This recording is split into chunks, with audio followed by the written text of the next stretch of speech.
ourselves some behind the scenes director's opinions. Director Haolin Q&A part 1 about the Nice arc. Thank you, Mr. Rin, steIIarevue, for the translations. I appreciate it. I think that we checked out their content before too regarding some of the PVs. It's a quick 5-minute clip. Let's see what. This is the guy, bro. This is the dude that is responsible for, you know, directing To Be Hero X. Nice arc. Let's get it.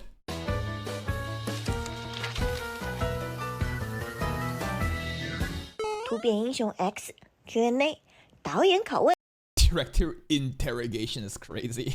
Not an interview. Interrogation, quite hostile. 第一期因为也看到了很多观众对 To Be X 这样一个原创项目有很多疑问啊，包括也有很多讨论的声音。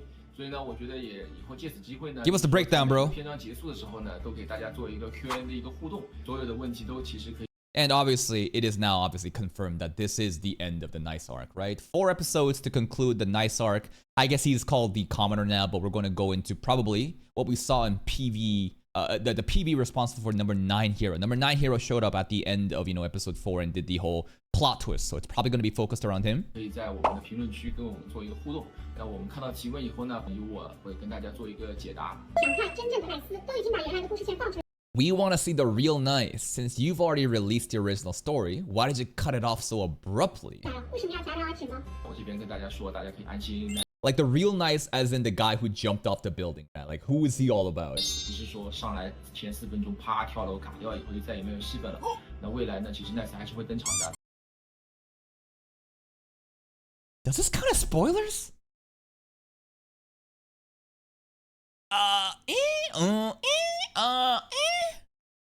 In a different way? I don't know. This is kind of weird, right? I mean, okay. All right, let's just take it with a grain of salt.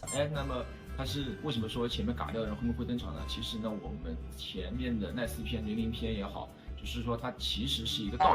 They're actually told in a reverse order, non-linear way. The Nice arc or the Linling arc. Reverse or.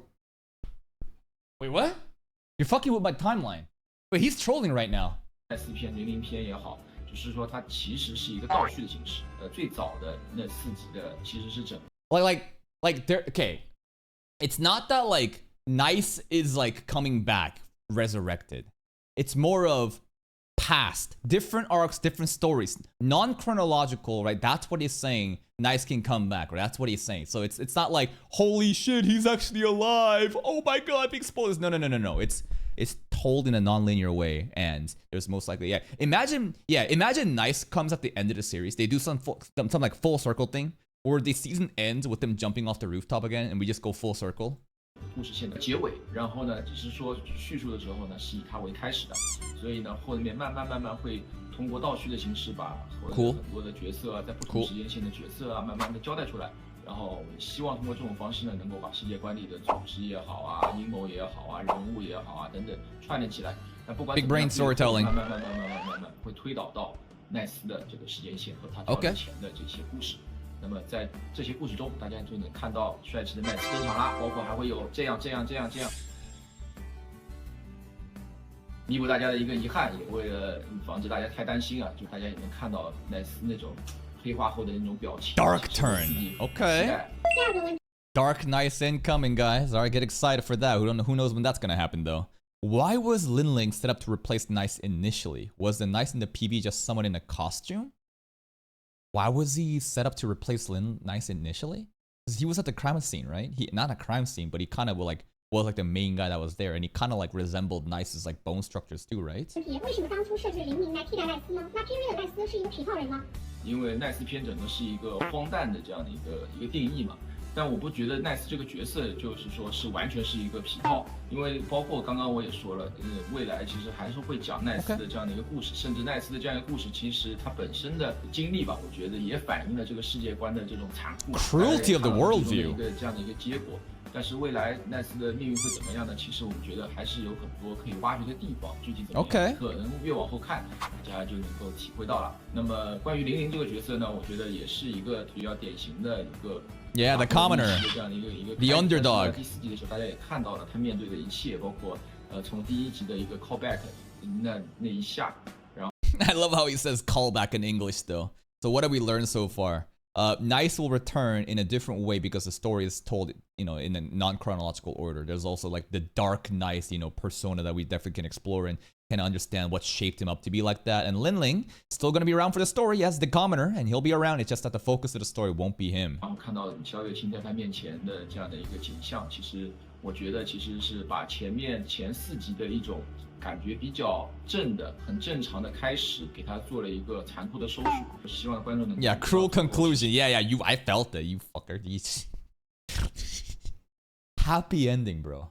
I mean, it was foreshadowed. It's not like, hints weren't there, but like that's the last thing I was thinking at the end of, episode 4. It's just like, hey, what a scenic scene. We have like the ocean, the sunset, Nice and Moon, Linling and Moon, reunited. And you give me a fucking Jujutsu Kaisen fucking Toji moment, like what? What's crazy? 这个世界其实还是有很多。 And I'm glad that they did that actually, right? The happy ending would have been aw, and then we would have clapped and we would have been over. But like the fact that the plot twist happened, I love it. It's a shocker, subversion of expectation, seamlessly transitions into the next arc, which is going to be most likely focused around the number rank 9 hero, because that's like the design that he has in the PV that we watched for number 9 hero. Like, oh, this is gonna be good, man. 残酷和阴暗的东西在里面的，对于玲玲来说，她的命运也会就此改变。那她是否未来会黑化？未来 How will he? Dark Linling incoming? Okay, maybe. I don't know. 会有怎样的一个发展？其实也是可以值得去挖掘的。好，第3个问题，感觉现在的故事节奏好快啊！前10名的英雄会有一个交汇吗？10名英雄未来交汇是肯定会有的。Okay. 那第二呢，就是说关于节 I love the pacing. People may think it's fast, and it is, but I think it's just right. Definitely on the higher end of the spectrum, right, of pacing's velocity. There are shows that I complain about of shitty pacing. Oh, Windbreaker fans gonna be mad again right now. I think that Windbreaker is kind of suffering from pacing right now, man. It started off really strong the first 2 episodes. Then the next episode after the first 2 to wrap up the Kill arc, they did a very methodical, very slow burn. Completely discovering Anzai and the other 2 characters, their relationships, and it was nice. I respect that. Then the most recent episode, which was a good episode, a great episode even, right?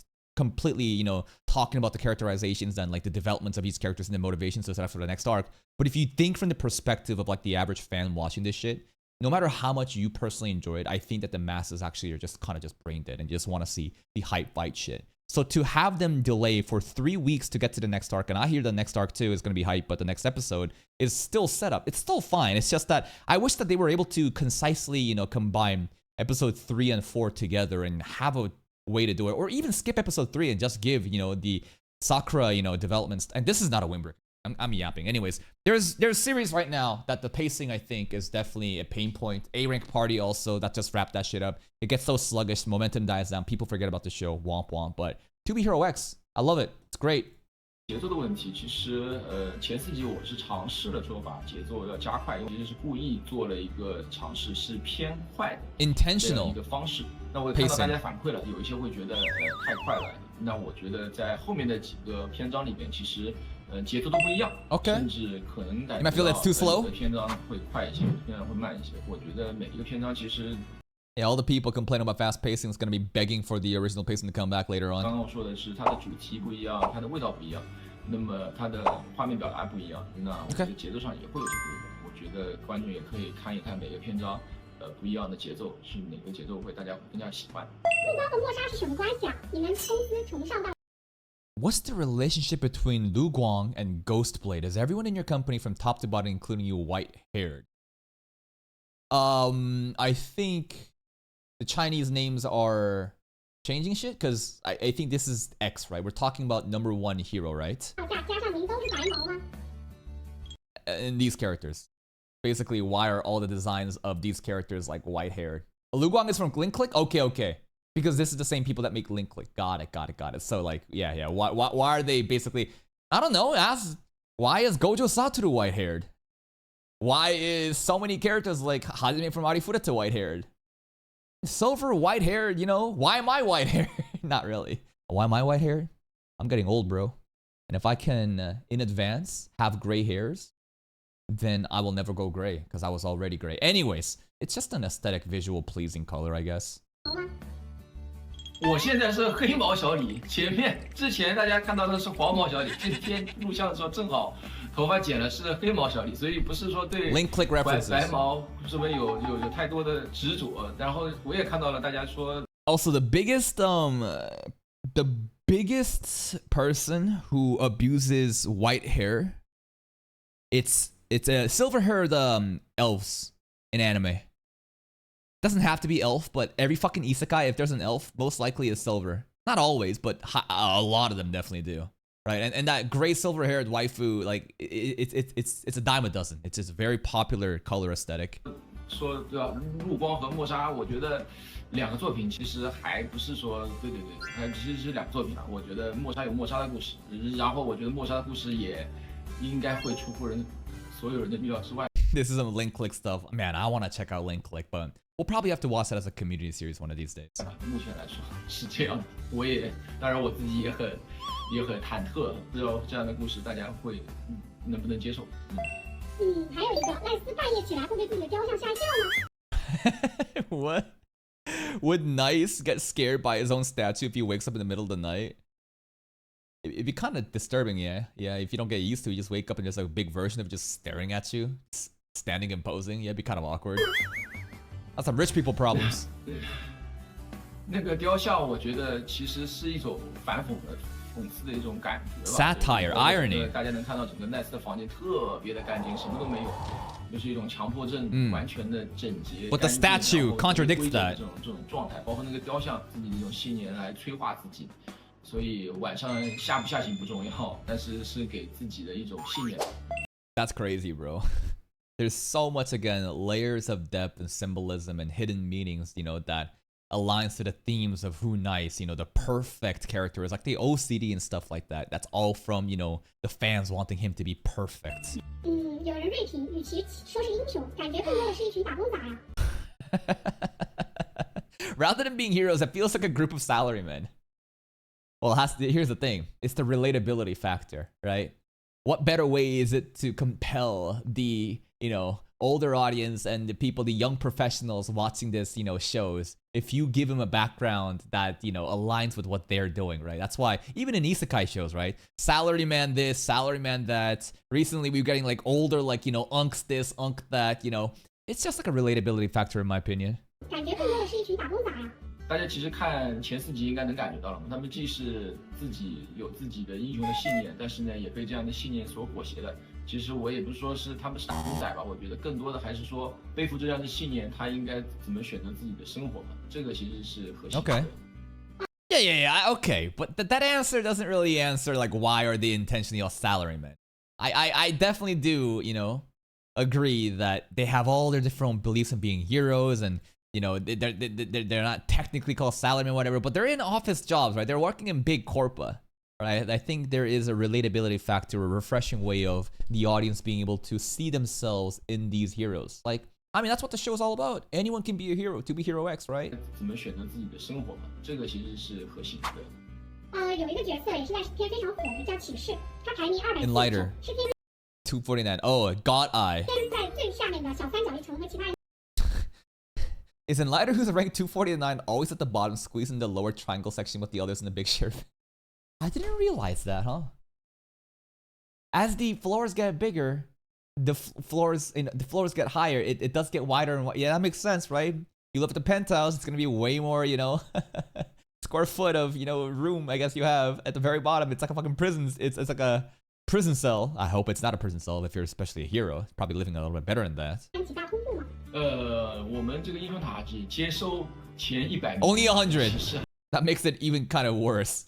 That means that number 100 or 99 or not even 249, they have to live in these small ass spaces. That's fucked up. Dude, I might just go live in my own apartment elsewhere. That's probably so bigger than this. 我们这个英雄塔只接收前100名的英雄，其实还住不进去，所以呢，它也没有存在说大通铺大风的问题。但是呢，我们也算了，就是上面最高的。Okay, what's the area? Give me the square footage. 面积这个三角形的这样一个比例，其实能满足到第100名的英雄的这样的一个两室一厅。2 bedroom. Okay. He has the floor plan, bro. That's so sweaty. They have an actual floor plan. It's like, don't worry, guys. They're not starving. They're not living in poverty down there. They're still heroes, all right? This is still an elite building, right? 2-bedroom, 1 living room, living space. That's pretty huge. This is not like a small ass fucking mini apartment, right? This is not like a micro apartment. No. 2-bedroom is huge, bro. It's not even 1 bedroom or a studio. It's a 2-bedroom with the living room space kind of living environment, all right? Yeah, they're doing fine over there. 2室1厅的这样的一个生活环境。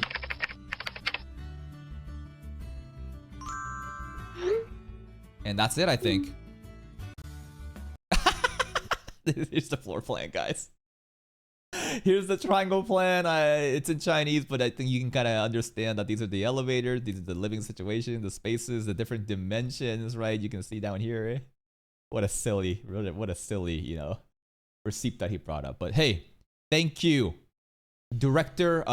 Thank you, Director Haolin, right? But also this Twitter account for bringing us these translated scenes to give us some stuff. You have no idea how long it took me to just gonna make notes next time. On to episode 5 PB now. Someone should give me a cookie. I'll give you a like. I'll give you a like. Thank you so much. Please check out their Twitter account, I guess. Hey, we can, I guess, plug them, right? I'll copy them in the YouTube video description. But in the chat, there's the Twitter account if you want to go check them out for more 2B Hero X stuff. Bye-bye.